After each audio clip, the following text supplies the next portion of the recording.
നമസ്കാരം.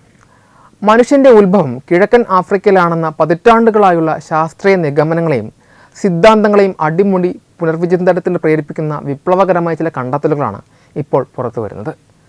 നരവംശശാസ്ത്ര ചരിത്രത്തിൽ ഇതുവരെ കാര്യമായ പഠനങ്ങൾ നടന്നിട്ടില്ലാത്ത ഈജിപ്തിലെ ഒരു പ്രത്യേക പ്രദേശത്തു നിന്നും ലഭിച്ച പുരാതന ഫോസിൽ അവശിഷ്ടങ്ങൾ ശാസ്ത്രലോകത്ത് വലിയ സംവാദങ്ങൾക്ക് വഴി തുറന്നിരിക്കുകയാണ്. മനുഷ്യൻ്റെ ആദിമ പൂർവികർ നമ്മൾ നേരത്തെ കരുതിയിരുന്നതിനേക്കാൾ വളരെ വിപുലമായ ഒരു ഭൂപ്രദേശത്ത് പരിണമിച്ചിരിക്കാം എന്നതിലേക്കാണ് ഈ പുതിയ തെളിവുകൾ വിരൽ ചൂണ്ടുന്നത്. മനുഷ്യപരിണാമത്തെക്കുറിച്ചുള്ള ഗവേഷണങ്ങളിൽ ഇതുവരെ കാര്യമായി ശ്രദ്ധിക്കപ്പെടാതെ പോയ ഉത്തരാഫ്രിക്കൻ മേഖലകളിലേക്ക് ഈ കണ്ടെത്തൽ ലോകത്തിൻ്റെ ശ്രദ്ധ പൂർണ്ണമായും തിരിച്ചുവിടുന്നു. സയൻസ് ജേണലിൽ പ്രസിദ്ധീകരിച്ച പുതിയ ഗവേഷണ പ്രബന്ധം ഈ പുതിയ കണ്ടെത്തലിൻ്റെ പ്രാധാന്യം വ്യക്തമാക്കുന്നു. ഈ പഠനമനുസരിച്ച് പുരാതന വാനരന്മാരുടെ പരിണാമം കിഴക്കൻ ആഫ്രിക്കയിൽ മാത്രം ഒതുങ്ങി നിന്നിരുന്ന ഒന്നല്ല.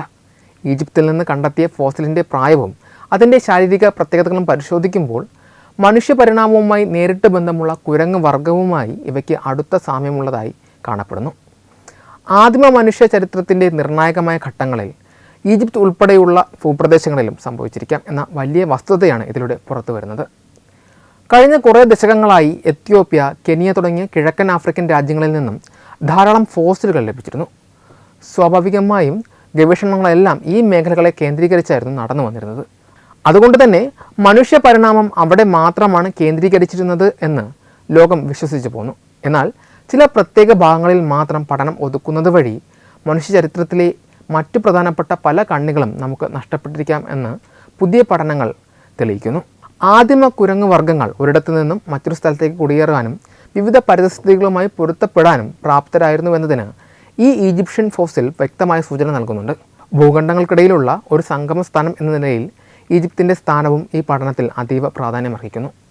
ഈ കണ്ടെത്തൽ ഫോസിൽ റെക്കോർഡുകളിൽ പുതിയ ചില അധ്യായങ്ങൾ കൂട്ടിച്ചേർക്കുക മാത്രമല്ല, പരിണാമത്തെക്കുറിച്ചുള്ള നമ്മുടെ സങ്കല്പങ്ങളെ തന്നെ മാറ്റിമറിക്കുകയും ചെയ്യുന്നു. പരിണാമം എന്നത് ഒരു പ്രത്യേക ഭൂപ്രദേശത്ത് മാത്രം ഒതുങ്ങി നിൽക്കുന്ന പ്രക്രിയയല്ല, മറിച്ച് വിവിധ പാരിസ്ഥിതിക മാറ്റങ്ങളാലും കുടിയേറ്റങ്ങളാലും സ്വാധീനിക്കപ്പെട്ട അതീവ സങ്കീർണമായ ഒന്നാണ്. ഇതുവരെ ആരും കാര്യമായി തിരയാത്ത ഈജിപ്ത് പോലെയുള്ള മേഖലകൾ ഇനി വരുംകാല ഗവേഷണങ്ങളിൽ ഏറ്റവും നിർണായകമായി മാറും. ഗവേഷകർക്ക് മുൻപിൽ ഒരു പുതിയ വഴിത്തിരിവാണ് ഈ ഈജിപ്ഷ്യൻ ഫോസിൽ തുറന്നിട്ടിരിക്കുന്നത്. ശാസ്ത്രീയ അറിവുകൾ എന്നത് ഒരിക്കലും അവസാന വാക്കല്ല എന്നും അത് നിരന്തരം വികസിച്ചുകൊണ്ടിരിക്കുന്ന ഒന്നാണെന്നും ഈ കണ്ടെത്തൽ നമ്മെ വീണ്ടും ഓർമ്മിപ്പിക്കുന്നു. മുൻപ് സത്യമെന്ന് കരുതി ഉറപ്പിച്ച പല കാര്യങ്ങളും കൂടുതൽ ആഴത്തിലുള്ള തെളിവുകൾ ലഭിക്കുമ്പോൾ തെറ്റാണെന്ന് തെളിയുകയോ അല്ലെങ്കിൽ അതിൽ തിരുത്തലുകൾ വരികയോ ചെയ്യാം. ആദിമ മനുഷ്യ ചരിത്രം തിരയാനായി നാം സ്ഥിരമായി പോകുന്ന ഇടങ്ങളിൽ നിന്ന് മാറി നടക്കുന്നത് വഴി നമ്മുടെ ഉത്ഭവത്തെക്കുറിച്ചുള്ള കൂടുതൽ കൃത്യവും സമഗ്രവുമായ ഒരു ചിത്രം കെട്ടിപ്പടുക്കുവാൻ ശാസ്ത്രത്തിന് സാധിക്കും.